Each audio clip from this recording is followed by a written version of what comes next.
Assalamualaikum warahmatullahi wabarakatuh. Innal hamdalillah nahmaduhu wa nasta'inuhu wa nastaghfiruh wa na'udzu billahi min shururi anfusina wa min sayyiati a'malina. May yahdihillahu fala mudilla lahu wa man yudlil fala hadiya lahu. Wa asyhadu an la ilaha illallah wahdahu la syarika lahu wa asyhadu anna Muhammadan abduhu wa rasuluh.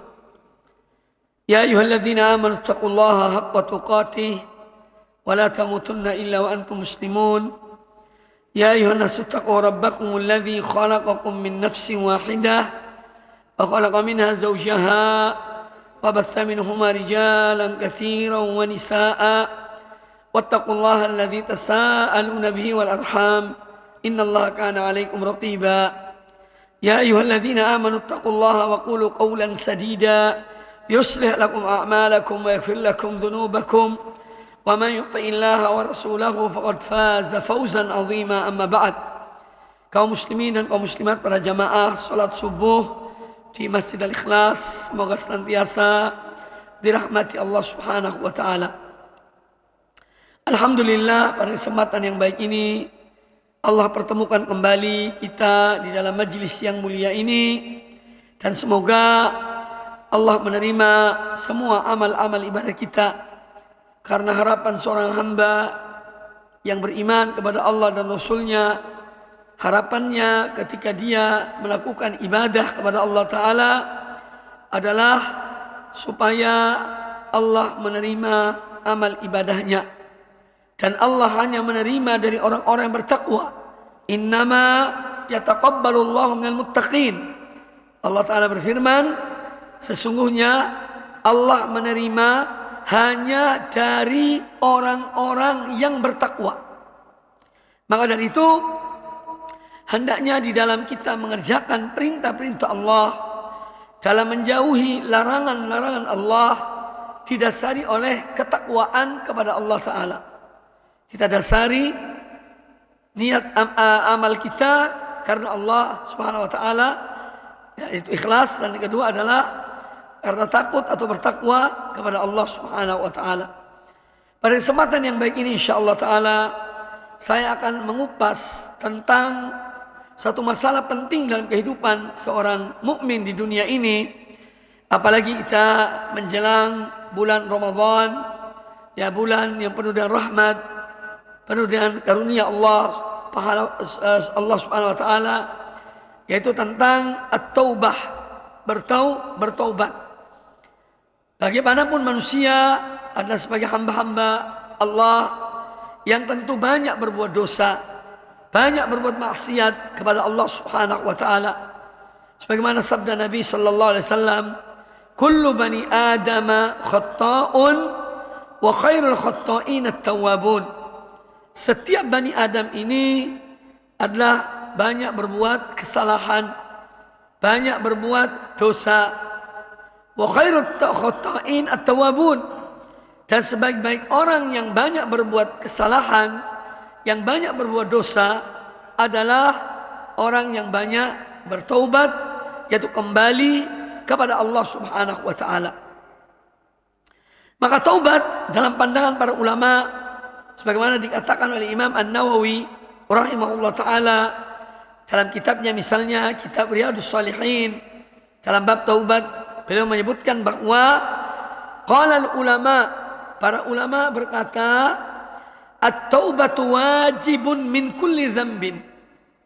Taubat itu adalah wajib dari setiap dosa yang dikerjakan oleh seorang hamba. Jadi hukum taubat adalah wajib, ya, bagi setiap hamba yang berbuat dosa, yang bermaksiat pada Allah Ta'ala. Dia wajib bertaubat dari setiap dosa. Nah, namun dosa manusia, ya, dosa manusia itu ada dua hal. Yang pertama, dosa seorang hamba antara dia dengan Allah Subhanahu wa taala. Tidak ada hubungan dengan manusia. Tidak ada hubungan dengan hak-hak manusia. Jadi dosa antara dia dengan Allah Subhanahu wa taala. Nah, dosa yang dilakukan oleh seorang hamba antara dia dengan Allah Ta'ala, maka cukup dengan dia bertobat, berhenti dari dosanya, memohon ampun pada Allah Subhanahu Wa Ta'ala, kemudian dia memperbaiki dirinya. Kalau ada kewajiban-kewajiban yang dahulu mungkin ya dia meninggalkan sholat, meninggalkan perintah-perintah Allah, maka hendaknya dia berhenti dari meninggalkan perintah-perintah Allah itu dengan dia mengerjakan perintah Allah. Orang dahulu tidak sholat, ya, kemudian dia bertobat. Bagaimana tobatnya? Yaitu dengan mengerjakan sholat, ya, dengan mengerjakan sholat. Atau seorang melanggar larangan-larangan Allah. Dulu naudzubillah dia berzina, dia minum khamar, dia berjudi dan yang lainnya, maka dia berhenti dari berbuat dosa-dosa tersebut. Ini jenis yang pertama. Dosa seorang hamba antara dia dengan Allah. Maka cukup dia berhenti dari dosanya, memohon ampun pada Allah Ta'ala, dan dia memperbaiki dirinya dengan memperbanyak amal-amal soleh. Kemudian yang kedua, dosa yang berkaitan dengan hak-hak manusia. Seorang berbuat dosa ada kaitannya dengan hak manusia. Contohnya dalam masalah harta. Dengan dia mencuri harta seseorang, mencuri itu hukumnya dosa. Mencuri itu hukumnya haram, tidak boleh mencuri, ya. Itu satu. Yang kedua, mencuri itu ada kaitannya dengan hak manusia yang diambil milik orang lain. Berarti ada dua kesalahan di sini. Ada dua hak yang dirusak. Pertama, hak Allah dengan dia mencuri, ya, dan itu sudah dilarang oleh Allah Ta'ala. Yang kedua, dia mengambil hak orang lain. Maka di sini ada dua hal. Yang pertama, dia memohon ampun pada Allah Ta'ala karena dia telah melanggar larangan Allah dan mencuri. Yang kedua adalah dia harus mengembalikan hak orang lain itu kepada pemiliknya.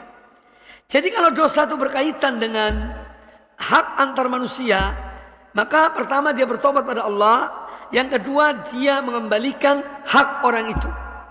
Bagaimana caranya? Ya caranya dengan mungkin mengirim, ya, barang itu. Kalau dia tidak mungkin datang membawa barang itu langsung yang dicurinya, maka dia mengirim, ya, dari hamba Allah kepada fulan, kirim ke alamatnya misalnya, supaya tidak ketahuan. Karena kalau ketahuan mungkin dampaknya besar. Ini contoh, ini sekedar contoh. Nah, jadi seorang hamba harus bertobat pada Allah Ta'ala dari semua jenis dosa yang dikerjakannya, ya. Kemudian dosa itu adalah ibadah. Dari mana kita mengetahui dosa itu ibadah? Karena Allah memerintahkannya. Wa tubu ilallahi ayyuhal mu'minun la'allakum tuflihun. Dan bertobatlah kamu kepada Allah wahai orang-orang beriman. Ya, wa tubu ilallahi jami'an ayyuhal mu'minun. Dan bertobatlah kalian kepada Allah wahai orang-orang yang beriman. La'allakum tuflihun, agar kalian memperoleh kemenangan. Jadi perintah Allah Subhanahu wa taala untuk bertobat kepada Allah Subhanahu wa taala. Nah, karena tobat itu adalah ibadah, maka dia memiliki syarat-syarat bertobat, ya. Salat itu wajib, ada syarat-syaratnya salat. Puasa itu wajib, ada syarat-syarat puasa di bulan Ramadan dan seterusnya, ya. Nah, tobat ini juga memiliki syarat karena dia adalah ibadah kepada Allah Subhanahu wa taala. Yang pertama, syarat tobat itu adalah seorang yang bertobat harus benar-benar ikhlas kepada Allah Ta'ala, murni dari hatinya, ya. Karena ibadah ini adalah harus diikhlaskan kepada Allah. Jadi dia harus ikhlas dalam bertobat hanya kepada Allah Subhanahu wa taala. Kemudian yang kedua, syarat yang kedua dari tobat itu adalah dia harus menyesali perbuatannya. An-nadamu. Pertama al-ikhlas. Yang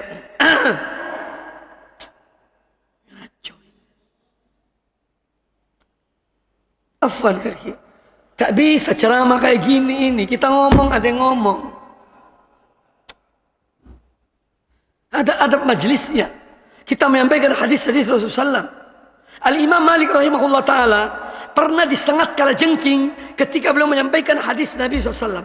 Beliau diam, tidak bergerak, tidak bersuara. Ditanya, ya Imam, mengapa anda ini disengat kala jengking, anda ini diam? Karena menghormati Rasulullah sallallahu alaihi wasallam. Aku sedang menyampaikan hadisnya. Baik, kita lanjutkan. Jadi syarat taubat yang kedua adalah an-nadamu, menyesali perbuatan dosa itu. Menyesali perbuatan dosa. Sebab kalau seorang bertobat dia tidak menyesal, ya tidak ada artinya taubat itu. Maka taubat itu adalah harus penyesalan dari perbuatan dosa yang dikerjakannya. Syarat yang ketiga dari taubat itu adalah yaitu hendaknya dia menghentikan perbuatannya. Menghentikan perbuatannya. Jangan melanjutkan lagi. Ini syarat yang ketiga. Yaitu dia menghentikan an yuqli'a anid dzambi. Menghentikan dosa yang dia lakukan. Kemudian yang keempat, syarat yang keempat adalah al-azmu ala adamil audati ila dzambi. Ya, yang keempat adalah dia bertekad atau berniat, ya, berazam bahwa dia tidak akan kembali kepada dosa tersebut. Dia tidak akan kembali kepada dosa tersebut.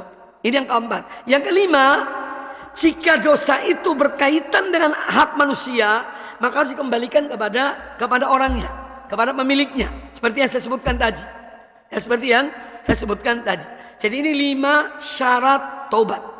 Pertama, ikhlas karena Allah Subhanahu wa taala. Ya. Yang kedua adalah dia menyesali perbuatan dosanya. Yang ketiga, dia berhenti dari perbuatan dosa itu. Yang keempat, berazam, ya, bertekad, berniat betul dia tidak akan kembali kepada dosa itu. Yang kelima adalah apabila dosa itu berkaitan dengan hak manusia, maka dia segera mengembalikan hak tersebut. Ini 5 syarat diterimanya taubat seseorang. Sekarang pertanyaan, jika seorang sudah bertobat, memenuhi syarat ini, ya, dia ikhlas, dia menyesali, dia berhenti, kemudian dia bertekad tidak kembali dari dosanya. Suatu saat setelah dia bertobat 2 tahun, 3 tahun, syaitan datang pada dia, mengingatkan kembali masa lalunya. Dulu pernah minum khamr, minuman keras. Dibisiki oleh syaitan, kamu kan sudah bertobat, ya. Bagaimana kalau kamu mengulangi lagi perbuatan dosamu? Syaitan dengan segala caranya dalam merayu manusia. Subhanallah, orang ini kembali kepada dosa yang pernah dia lakukan, yang dia sudah bertobat. Ya. Para ulama menyebutkan, atau pertanyaannya adalah, apakah tobat yang pertama dulu yang sudah dia lakukan itu dengan dia mengulangi perbuatan yang sama, apakah tobat yang dulu sah, sudah terhapus dosanya? Ataukah ketika dia mengulangi dosanya, maka dosa yang dulu kembali dicatat plus yang baru dilakukannya, ditambah dengan yang baru dilakukannya. Para ulama mengatakan pendapat yang kuat dalam masalah ini adalah bahwa dosa yang dulu itu sudah terhapus. Ya, kalau dia mengulangi dosa yang baru itu setelah dia bertobat, maka catatannya baru. Ya. Tulisannya baru, catatannya baru. Maka dia memerlukan untuk kembali bertobat. Jadi yang jelas seorang hamba, kalau dia berbuat satu dosa, ya, walaupun 2 kali, 3 kali, 4 kali, kemudian dia bertobat, suatu saat dia ulangi lagi, maka bertobat lagi. Jangan sampai dia itu dibisiki oleh syaitan dan mengatakan, kamu tidak akan diterima tobatmu oleh Allah Ta'ala. Karena apa? Kamu mengulang-ulangi dosamu. Karena syaitan itu berupaya untuk apa? Supaya manusia ini putus asa dari rahmat Allah. Itu upaya syaitan. supaya manusia ini putus asa dari rahmat Allah. Ya, itu upaya syaitan. Nah, orang yang putus asa dari rahmat Allah itu bisa kalau keluar dari Islam. Maka seorang mukmin tidak boleh putus asa dari rahmat Allah.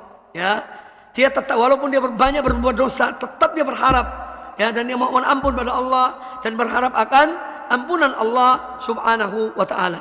Ini tentang kaitan dengan seorang yang mengulangi dosanya setelah dia bertobat kepada Allah Subhanahu wa taala. Kemudian di dalam Al-Qur'anul Karim Allah memerintahkan kita untuk taubat nasuha. Ya ayyuhalladzina amanu tubu ilallahi taubatan nasuha. Wahai orang-orang yang beriman, bertobatlah kamu kepada Allah dengan taubat yang nasuha. Saya akan jelaskan apa makna nasuha. Tubu ilallah taubatan nasuha. Dan bertobat yang sebenarnya. Surat At-Tahrim ayat yang ke-8. Nah, yang dimaksud dengan taubat nasuha, para ulama menyebutkan yang pertama adalah seorang itu bertobat dari semua jenis dosa yang dia lakukan. Karena kadang-kadang manusia berbuat dosa macam-macam. Ada yang minum khamar, sudah minum khamar nanti berzina, sudah berzina nanti judi, ya, semua jenis dilakukannya. Beberapa jenis dosa. Nah, taubat nasuha itu adalah seorang berhenti dari semua jenis dosa yang dia lakukan. Ya, dari semua dosa yang dia lakukan. Ini namanya taubat nasuha. Dia pernah berzina, tobat dari zinanya. Dia minum khamar, tobat dari minum khamarnya. Dia pernah meninggalkan sholat, tobat dari meninggalkan sholat dengan mengerjakan sholat. Ya, dan seterusnya. Jadi tobat nasuha, sebagian ulama mengatakan dia seorang yang berhenti dari semua jenis dosa yang dia lakukan. Ya, semua jenis dosa yang dia lakukan. Kemudian yang ketiga, atau yang makna yang lain yang disebutkan oleh para ulama tentang taubat nasuha ini adalah taubat yang betul-betul murni karena Allah. Karena kata nasuha itu dari nasoha. Nasoha artinya kholuso. Kholuso artinya murni. Ya, kalau emas itu 24 karat, namanya ad-dhahabun nasih. Ad-dhahabun nasih artinya emas murni 24 karat. Itu arti nasuha, artinya orang yang bertobat betul-betul murni, ya, karena Allah Subhanahu wa taala. Dia tidak mengharapkan dari manusia apapun. Intinya dia bertobat dan ikhlas, dia hanya mengharapkan ridha Allah Subhanahu wa taala. Mengharapkan ridha Allah Subhanahu wa taala. Nah, tobat ini sesuatu yang jangankan kita sebagai manusia biasa. Nabi kita Sayyidina Muhammad sallallahu alaihi wasallam, beliau adalah orang yang banyak bertaubat dan beristighfar kepada Allah taala. Itu Rasulullah sallallahu alaihi wasallam, akramul khalqi. Ya, makhluk manusia yang paling mulia. Nabi kita Muhammad sallallahu alaihi wasallam, beliau adalah orang yang banyak bertobat pada Allah taala. Di antaranya adalah hadis Rasulullah SAW diriwayatkan oleh Imam Al-Bukhari, ya, dari Abu Hurairah radhiyallahu an, kata beliau, sami'tu Rasulullah sallallahu alaihi wasallam yaqul, aku mendengar Rasulullah sallallahu alaihi wasallam bersabda, wallahi, demi Allah, beliau bersumpah, demi Allah, inni la astaghfirullah wa atubu ilaihi fil yaumi aktsara min 70 marratan. Sesungguhnya aku beristighfar, yakni membaca astagfirullah, ya, wa atubu ilaihi, dan aku bertobat kepada Allah fil yaum, dalam satu hari lebih dari 70 kali. Siapa ini? Sayyidul Mursalin, Imamul Muttaqin, Nabi kita Muhammad sallallahu alaihi wasallam. Setiap hari beristighfar pada Allah taala, mohon ampun pada Allah taala, bertobat pada Allah taala. Dalam riwayat ini lebih dari 70 kali. Dalam riwayat yang lain lebih dari 100 kali. Di setiap majelis beliau selalu istighfar.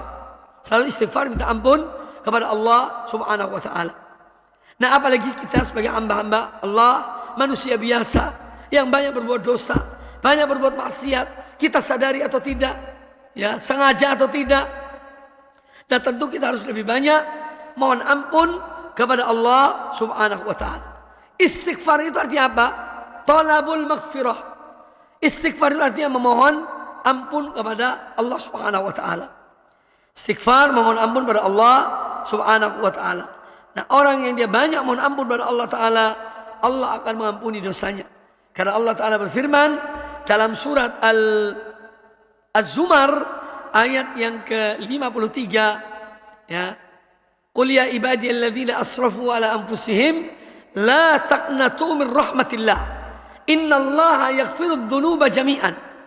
Allah ta'ala memerintahkan kepada Nabi kita Muhammad sallallahu alaihi wasallam untuk mengatakan, qul ya ibadi alladzina asrafu ala anfusihim, katakanlah wahai Muhammad, wahai hamba-hambaku yang mereka melampaui batas terhadap diri mereka, la taqnatu min rahmatillah, janganlah kalian putus asa dari rahmat Allah. Innallaha yaghfirudz dzunuba jami'an, sesungguhnya Allah mengampuni semua dosa. Yani kalau seorang hamba itu bertobat, kalau seorang hamba menyesali perbuatannya, ya, maka Allah zat yang maha menerima taubat hamba-hambanya, dan Allah maha mengampuni hamba-hambanya. Oleh karena itu kita tidak boleh al-qunut pakai to, ya, lain dan kunut pakai ta, ya, qaf, nun, waw, ta, itu berdoa artinya. Makanya ada namanya doa kunut, ya. Sebagian mazhab waktu subuh, sebagian waktu witir. Kunut artinya berdoa. Kalau kunut pakai to di akhirnya, itu namanya putus asa. Artinya putus asa. La taqnatu min rahmatillah, jangan kalian putus asa dari rahmat Allah. Maka kita tidak boleh putus asa dari rahmat Allah Subhanahu wa ta'ala. Kita harus tetap berharap, ya, tapi harapan itu juga dan perbuatan. Jangan hanya berharap tapi kita tidak berbuat sesuatu. Orang yang berharap itu dia berbuat sesuatu, namanya berharap. Kalau dia tidak berbuat, ya tidak berharap namanya. Nah, oleh karena itu, kalau kita mengharapkan ampunan Allah, bertobatlah pada Allah. Kita mengharapkan surga Allah, beramallah, ya, kerjakan perintah Allah yang Allah wajibkan pada kita. Itu namanya berharap. Seorang ingin lulus ujian, ya belajarlah. Kalau dia mengatakan aku ingin lulus ujian, tapi aku tidak mau belajar, berarti tidak ingin, hanya omong kosong. Ya, seorang ingin sesuatu, dia akan berbuat sesuatu. Seorang ingin sesuatu, dia akan berbuat sesuatu. Makanya Allah Ta'ala berfirman di dalam surat Al-Isra, surat Bani Israel, ayat yang ke-19. Allah Ta'ala berfirman, وَمَنْ أَرَادَ الْآخِرَةَ, dan barang siapa yang menghendaki akhirat, dia menginginkan akhirat. Apa cukup sampai situ? Ada lanjutannya ayat itu. وَمَنْ أَرَادَ الْآخِرَةَ وَسَعَى لَهَا سَعْيَهَا, dan dia berupaya maksimal untuk mendapatkan akhirat. Ya, barang siapa menghendaki akhirat, kemudian dia berupaya maksimal untuk mendapatkan akhirat, ya, wa huwa mu'min, dan dia adalah orang yang beriman kepada Allah, ulaika kana sa'yuhum mashkura, maka mereka itulah orang-orang yang usahanya akan dibalas oleh Allah Ta'ala. Jadi Allah menyebutkan di sini, orang mempunyai kehendak, keinginan, kemudian dia melakukan keinginannya, dia mengupayakan keinginannya, ya, dan dia yakin pada Allah, dia beriman pada Allah, maka Allah pasti akan membalas perbuatan baiknya. Maka berharap itu dengan amal perbuatan. Berharap itu tidak dengan angan-angan, hanya angan-angan kosong, ya, itu khoyal namanya. Ya, itu khoyal namanya. Kalau seorang berharap, dia berbuat sesuatu. Dia berbuat sesuatu, ya, dengan memperbanyak amal soleh dan bertobat pada Allah, memperbanyak istighfar, mohon ampun pada Allah Subhanahu wa ta'ala. Nah, orang yang sungguh-sungguh tidaklah mereka bertobat pada Allah Ta'ala, maka apa balasannya? Yaitu Allah akan menggantikan keburukan mereka dan kebaikan. Ini luar biasa. Disebutkan dalam surat Al-Furqan ayat yang ke-70 bahwa orang betul-betul sungguh-sungguh dalam bertobat, ya, orang betul-betul sungguh-sungguh dalam bertobat, Allah menggantikan amal buruknya yang pernah dia lakukan, Allah gantikan dengan kebaikan. Allah Ta'ala berfirman, faulaika, mereka itulah, ini orang-orang betul-betul bertobat pada Allah dan sungguh-sungguh. Faulaika yubaddilullahu sayyi'atihim hasanatin. Mereka itulah orang-orang yang Allah menggantikan keburukan mereka dengan kebaikan. Allah menggantikan dosa mereka dengan pahala. Wa kana Allahu ghafurur rahima, dan adalah Allah zat yang Maha Pengampun lagi Maha Penyayang. Nah, ini semua menunjukkan betapa rahmat Allah, karunia Allah kepada hamba-hambanya yang betul-betul bertobat kepada Allah Subhanahu wa ta'ala. Kemudian yang saya sebutkan tadi tentang Nabi sallallahu alaihi wasallam, dan saya sebutkan tentang dalam riwayat yang lain beliau itu beristighfar lebih dari 100 kali. Yaitu dari hadis Al-Aghar bin Yasar Al-Muzani radhiyallahu anhu. Kata beliau, qala Rasulullah sallallahu alaihi wasallam, Rasulullah sallallahu alaihi wasallam bersabda, ya ayuhan nas, wahai sekalian manusia, tubu ilallahi, bertobatlah kamu kepada Allah, wastaghfiruh, dan mohonlah ampun kepadanya, fa inni atubu fil yaumi mi'ata marrah, sesungguhnya aku ini istighfar pada Allah, aku bertobat pada Allah setiap hari itu 100 kali. Apa maksud hadis ini? Artinya seorang hamba, ya, ketika dia bertobat pada Allah Ta'ala, kita ini dianjurkan memperbanyak mengucapkan Astaghfirullah wa atubu ilaih, Astaghfirullah wa atubu ilaih, Astaghfirullah wa atubu ilaih. Perbanyak baca itu. Aku mohon ampun pada Allah dan aku bertobat pada Allah. Perbanyak membaca istighfar ditambah dengan kalimat taubat. Astaghfirullah wa atubu ilaih. Ya, itu bacaannya. Astaghfirullah wa atubu ilaih. Perbanyak berzikir dengan mengucapkan kalimat tersebut ketika kita betul-betul, ya, sudah bertobat dari dosa-dosa yang kita kerjakan. Kemudian di antara keutamaan, ya, keutamaan bertobat, ya, bahwa Allah Subhanahu wa taala di antara hal yang berkaitan dengan syarat taubat, ya. Jadi tadi ada 5 syarat. Ada satu hal yang saya ketinggalan. Masalah taubat ini ada waktunya, ya. Taubat itu ada expirednya. Kalau makanan ada expirednya, taubat pun begitu. Kapan waktu taubat itu tak diterima, ditolak, ya, jadi taubat ada waktunya. Kapan taubat itu tidak diterima oleh Allah Ta'ala? Bagi perorangan, taubatnya tidak diterima oleh Allah kalau dia bertobat di saat ruhnya sudah di kerongkongannya, ya. Dia ditolak taubatnya kalau ruhnya sudah di kerongkongannya, sudah sakaratul maut, baru ya Allah aku bertobat pada engkau, ya. Sebagaimana sabda Nabi sallallahu alaihi wasallam, la yaqbalu innallaha yaqbalu taubatal abdi ma lam yugharghir. Sesungguhnya Allah menerima taubat seorang hamba selama ruhnya belum sampai di kerongkongannya. Selama ruhnya belum sampai di kerongkongannya. Jadi waktu taubat bagi seorang hamba, kalau dia ingin bertobat, yaitu sebelum sakaratul maut, ya. Ada orang seminggu sebelum mati bertobat, diterima enggak tobatnya? Insya Allah diterima, ya, insya Allah diterima. Intinya sebelum dia itu sakaratul maut. Yang kedua, ini bagi keumuman manusia, Allah masih menerima taubat seorang hamba sebelum matahari terbit dari tempat terbenamnya. Karena di akhir zaman salah satu tanda kiamat yang besar, matahari terbit dari tempat terbenamnya, terbit dari barat. Ya. Suatu saat matahari terbit dari barat.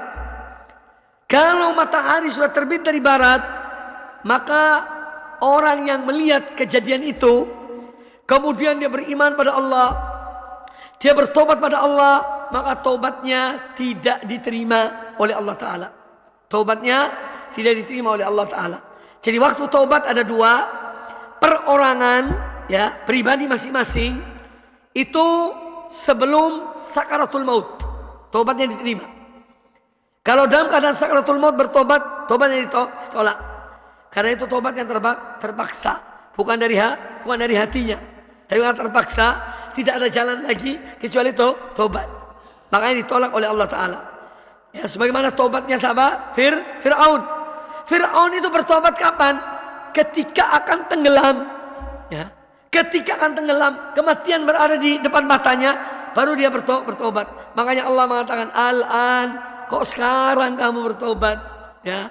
Kok tidak dari dulu? Ketika Musa datang kepada engkau. Ya. Nah, jadi tobatnya seorang itu harus sebelum dia sakaratul maut. Kemudian secara umum tobat diterima oleh Allah Ta'ala selama matahari belum terbit dari tempat terbenamnya. Selama matahari belum terbit dari tempat terbenamnya. Kemudian diantara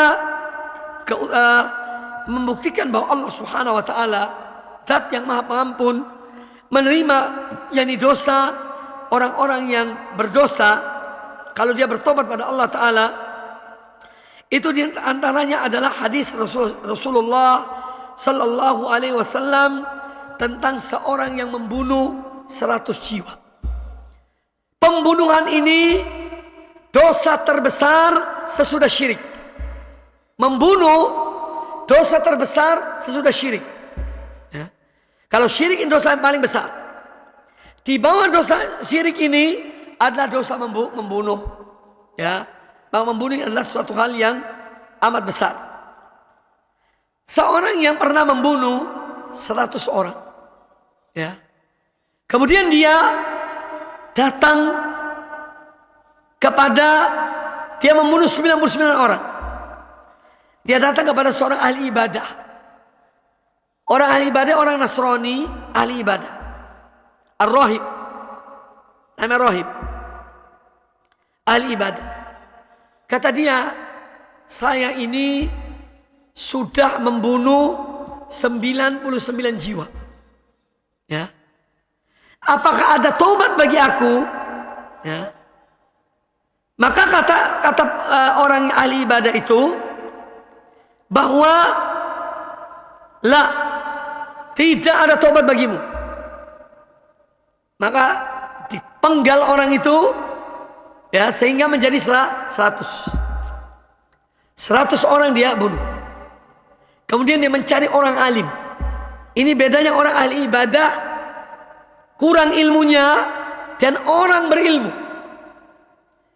Dia datang kepada orang berilmu, a'lamun nas, orang paling berilmu di negerinya. Kemudian dia berkata pada orang itu bahwa aku ini telah membunuh 100 jiwa. Apakah ada taubat bagi aku? Ya. Faqal, maka orang itu, ini orang berilmu, dia mengatakan, "Na'am. Wa man yahulu bainahu wa bainat taubah? Wa man yahulu bainaka wa bainat taubah?" Iya. Siapa yang menghalangi kamu dari taubatmu? Kata orang alim ini. Tetapi orang alim ini mengarahkan pada orang yang berdosa itu. Kamu pergi, tinggalkan negerimu. Karena tempat tinggalmu itu jelek. Cari tempat negeri orang-orang soleh. Beribadahlah kamu di sana. Nah, ini menunjukkan bahwa dosa itu, sebesar apapun dosa yang dilakukan oleh seorang hamba, kalau dia sungguh-sungguh bertobat pada Allah Ta'ala, Allah menerima taubatnya. Yang kedua, Taubat itu harus ditindaklanjuti dengan perbuatan. Di antaranya meninggalkan tempat-tempat maksiat itu. Ya. Pergi hijrah tempat lain. Yang di sana ada orang-orang yang baik, orang-orang yang soleh, orang-orang yang taat pada Allah Ta'ala, beribadah pada Allah dan mereka. Ya, jadi ketika orang alim ini mengatakan tidak ada penghalang bagi kamu untuk bertobat pada Allah Ta'ala, tetapi catatannya kamu tinggalkan negerimu, ya, tinggalkan desamu, pergi ke tempat orang-orang yang soleh. Ketika orang ini dalam perjalanan, di tengah perjalanan dia meninggal. Orang ini dia meninggal di tengah perjalanan. Maka malaikat, dua golongan malaikat, malaikat azab dan malaikat rahmat, mereka berdialog. Ini orang ini sudah bertobat, ya, tapi dia belum berbuat sesuatu kecuali bertobat. Maka malaikat rahmat mengatakan, ini orang adalah bagianku. Malaikat azab mengatakan tidak, ya, dia ini belum berbuat sesuatu, ya, dia mati. Maka dia menurut mereka bagian mereka, yaitu malaikat azab. Maka Allah mengutus seorang malaikat yang dia itu menjelma jadi manusia. Kemudian dia mengadili di antara para malaikat itu dengan mengukur jarak tempat wafatnya orang ini.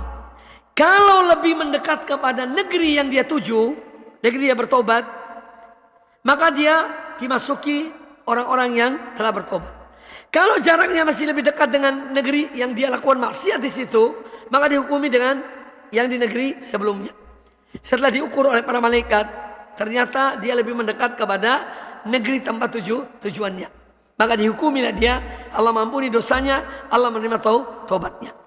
Nah, ini kisah-kisah terjadi di zaman Bani Israel dan sengaja disampaikan oleh Rasulullah SAW karena banyak kisah-kisah yang luar biasa di kalangan Bani Israel. Banyak. Ini salah satunya adalah orang yang membunuh 100 jiwa. Jadi kaum muslimin, kaum muslimat rahimani wa rahimakumullah, maka ini saatnya untuk kita kembali muhasabatun nafs. Kita introspeksi diri kita, segera kembali pada Allah, bertobat pada Allah, mohon ampun pada Allah, dan semoga Allah menyampaikan kita ke bulan Ramadan, ya insyaallah, dan memberikan taufik pada kita untuk beribadah pada Allah Ta'ala dan untuk bertobat pada Allah Ta'ala, ya, supaya kita yang diampuni oleh Allah Subhanahu wa Ta'ala. Saya kira ini dapat saya sampaikan pada kesempatan yang baik. Saya minta maaf yang banyak, ya, mudah-mudahan apa yang disampaikan ini bermanfaat bagi kita semuanya, dan semoga Allah memberikan taufik, hidayah, inayah yang kepada kita untuk segera kembali kepada Allah Subhanahu wa Ta'ala, ya. Dan orang bertobat itu dengan dia memperbanyak amal soleh, ya, memperbanyak amal kebaikan, memperbanyak amal soleh. Aku qouli hadza wa jazakumullahu khairan. Ya, demikian kajian kita pada kesempatan yang baik ini. Semoga bermanfaat. Subhanakallah wa bihamdika, asyhadu an la ilaha illa anta, astaghfiruka wa atubu ilaik. Wa sallallahu wa sallam wa barak ala nabiyyina wa ala alihi ajma'in. Wassalamualaikum warahmatullahi wabarakatuh.